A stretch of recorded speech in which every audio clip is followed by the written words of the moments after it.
जिम्मेवार हैं। कहा था कि मैं इस पार्लियामेंट के ऊपर लानत भेजता हूँ, वो लानती शख्स ये कहकर चला गया। ये है इनकी तौकीर पार्लियामेंट के बारे में। ये पाकिस्तान को भी धोखा दे रहे हैं, ये इस पार्लियामान को भी धोखा दे रहे हैं, ये सियासत की नफी कर रहे हैं।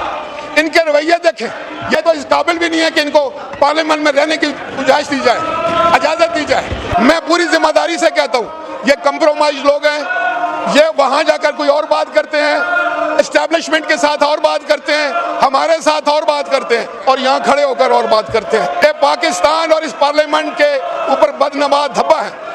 फिर आप भी करना तकरीर, आपके पास तो कहने को कुछ नहीं है, आप तो कुछ कह भी नहीं सकते। मैं चाहता हूँ तो अभी आप करना तकरीर, अभी आप करना तकरीर पे, तो खुदा की कसम हम एक बंदे को नहीं बोलने देंगे, एक बंदे को भी नहीं बोलने देंगे। अस्सलाम वालेकुम नाज़रीन इकराम, आपको मुकम्मल वीडियो दिखाते हैं। पीपल्स पार्टी के राजा परवेज़ अशरफ ने पूरा ऐवान सर पर उठा लिया और ऐसी चित्रोल की कि पूरा ऐवान हैरान रह गया। राजा परवेज़ अशरफ असम्बली के अंदर आपे से बाहर हो गए, हुकूमती अरकान मुंह देखते रह गए। स्पीकर अयाज सादक ने रोकने की बहुत कोशिश की, माहौल को ठंडा करने की बहुत कोशिश की, लेकिन राजा परवेज़ अशरफ ने रुकने का नाम तक न लिया। आप ये वीडियो देखिए, फिर पर डिटेल में बात करते हैं। हम लोग सेनेट रिकमेंडेशंस पर बात करनी थी और आपने लीडर ऑफ द अपोजिशन को भी जो दावत दी थी वो सेनेट रिकमेंडेशंस के ऊपर बात करनी थी जी। जहां तक बजट की तकारीर की बात है, बजट तकरीर में तो आप सब कुछ बोल सकते हैं, जो चाहें बात कर सकते हैं, अपने हल्के से लेकर सियासी बातों तक कर सकते हैं, उसमें तो शायद किसी को एतराज़ नहीं होता। लेकिन एतराज़ उस वक्त ज़रूर होता है कि जब एजेंडे से हटकर आप पर्सनल अटैक करना शुरू कर देंगे किसी भी जमात पर, किसी शख्स पर, किसी लीडर पे, तो फिर उस वक्त मैं समझता हूँ ना सिर्फ पार्लियामान का माहौल ख़राब होता है, इस हाउस का माहौल ख़राब होता है, बल्कि जो काम हम कर रहे होते हैं उससे सारी तवज्जो हट जाती है। जनाब स्पीकर, आज हमारे चेयरमैन जनाब बिलावल भुट्टो जरदारी साहब ने तकरीर की और पूरी दुनिया गवाह है कि उन्होंने बड़ी जामे, बड़ी खूबसूरत, बड़ी मदल्लल, और वो तकरीर थी एक मुहिब्बे वतन पाकिस्तानी कायद की। वो उस लीडर की तकरीर थी जिसने हुकूमत में कोई कैबिनेट का हिस्सा ना होते हुए भी पाकिस्तान का मुकदमा सारी दुनिया में जाके लड़ा। आज अगर लीडर ऑफ द अपोजिशन ये हमसे पूछ रहे हैं कि उस मुकदमा लड़ने से हमें क्या हासिल हुआ, तो लीडर ऑफ द हाउस को मैं ये बताना चाहता हूं कि आप 25 करोड़ लोगों से जाकर पूछें जिनका आज एक ही कहना है कि बिलावल भुट्टो ने बेहतरीन अंदाज से पाकिस्तान का मुकदमा पूरी दुनिया के अंदर जाकर लड़ा है। आपके ऊपर जो गुजरती है मैं समझ रहा हूं, बिलावल भुट्टो की कामयाबियां आपको अपनी नाकामी नजर आती है। आप लोगों ने क्या किया था जनाब स्पीकर, क्या आप गवाह नहीं, आप मेरे साथ बैठे थे वहां पर। हमला तो हमने भी नहीं किया, लेकिन हमले का जवाब जो है वो दंदान शिकन दिया है, हिंदुस्तान को सारी जिंदगी याद रहेगा।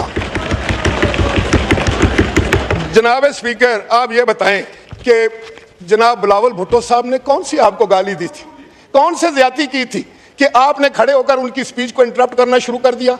आपके शायद जहन में ये बात आ गई है कि आप ऐसे करते रहेंगे कि हम लोग खामोश होकर बैठे रहेंगे। जनाब स्पीकर, मैं आपकी वसातत से इनको बताना चाहता हूँ, अगर ये हमारे लीडर को इंटरप्ट करेंगे तो खुदा की कसम हम एक बंदे को नहीं बोलने देंगे, एक बंदे को भी नहीं बोलने देंगे। बस यही है कुछ, ये आपकी किस्मत में लिखा जा चुका है। और दूसरी बात जो मैं कहना चाहता हूं, तो अभी आप करना तकरीर, अभी आप करना तकरीर पे, फिर आप भी करना तकरीर। आपके पास तो कहने को कुछ नहीं है, आप तो कुछ कह भी नहीं सकते।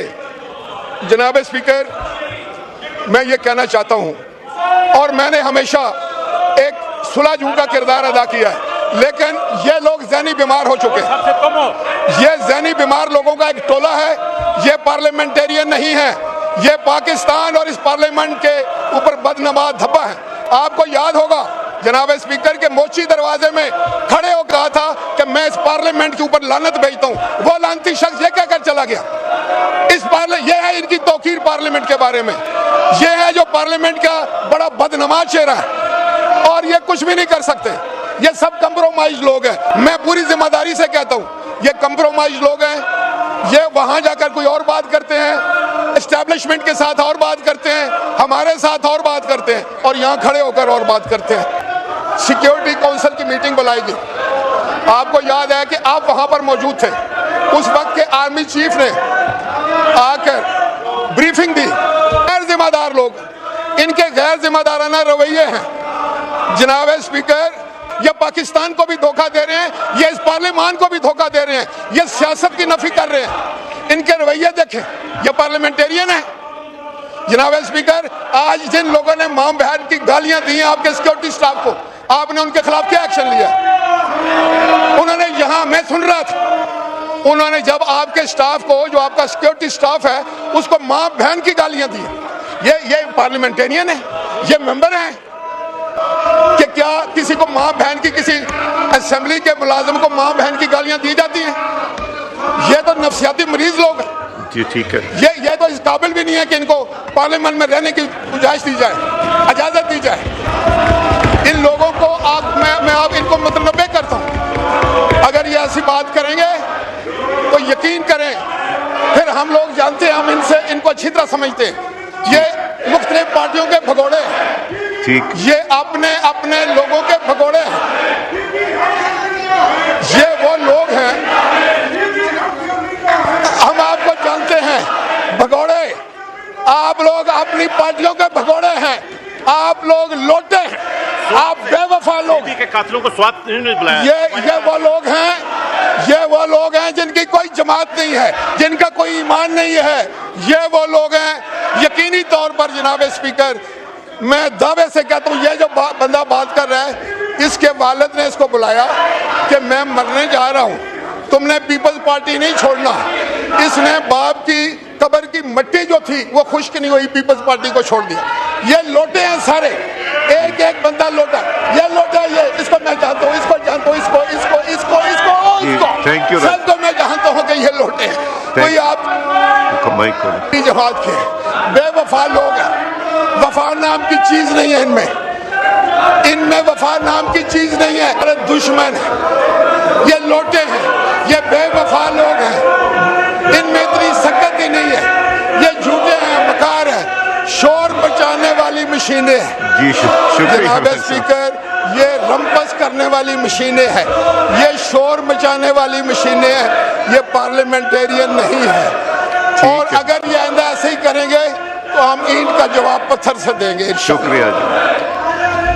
ناظرین اکرام, آپ نے ویڈیو دیکھی. راجہ پرویز اشرف نے اسمبلی کے اندر کھڑے ہو کر تمام حدیں پار کر لی اور کہا کہ یہ لوگ اس قابل نہیں ہے کہ ان کو ان کرسیوں پر بیٹھنے دیا جائے. انہوں نے ملک کا بیڑا غرق کر دیا ہے. ملک کی عوام اس وقت در بدر ہے, اور وہ یہی کہہ رہی ہے کہ ملک کے اندر آئین, قانون اور انصاف نام کی کوئی چیز نہیں ہے. خدا را ہوش کے ناخن لیں.